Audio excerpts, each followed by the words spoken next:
Fiche 13. La vitesse. La vitesse exprimée en mètres par seconde. Généralement exprimée en kilomètres par heure, on préfère la donner en mètres par seconde en ce qui concerne le code de la route.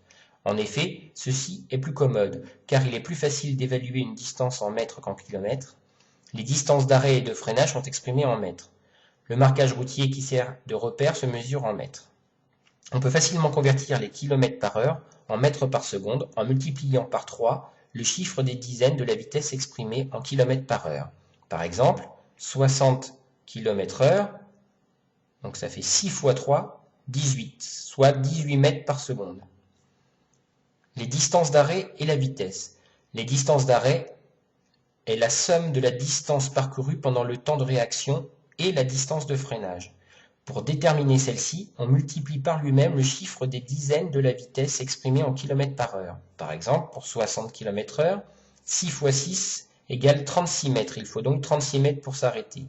Sur route mouillée, il faut augmenter la distance d'une fois et demie, donc soit ici 18 mètres, soit 36 plus 18, 54 mètres au total sur route mouillée. Le temps de réaction, c'est le temps qui s'écoule entre la perception de l'obstacle et l'action sur les freins. Il est d'environ 1 seconde. Le temps de réaction varie en fonction de l'état du pilote. Il augmente si ce dernier est malade, fatigué, soucieux, sous l'emprise de médicaments, d'alcool ou de drogue. La distance de freinage, elle est proportionnelle au carré de la vitesse. Si la vitesse double, la distance de freinage est multipliée par 4. La distance de freinage augmente selon l'état des pneumatiques, l'état de la route, l'expérience du pilote. La force centrifuge, c'est la force qui entraîne la moto et le motard vers l'extérieur du virage. Elle est proportionnelle au carré de la vitesse, à la masse du véhicule, et elle est d'autant plus grande que le virage est serré. Pour la vaincre, le pilote incline sa machine vers l'intérieur du virage. Le carré de la vitesse. Lorsque la vitesse double, l'énergie accumulée par le véhicule est quadruplée.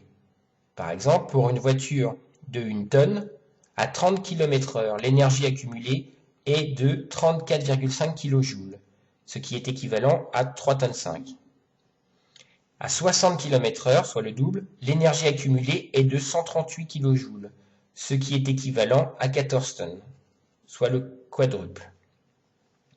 La distance de freinage, la force centrifuge et l'énergie accumulée sont proportionnelles au carré de la vitesse. L'impression d'aller vite ou lentement. Il faut adapter sa vitesse aux circonstances. Lorsque l'on quitte une grande route ou une autoroute, on a l'impression de rouler lentement alors que l'on roule encore trop vite. Il faut donc adapter sa vitesse à l'axe sur lequel on roule.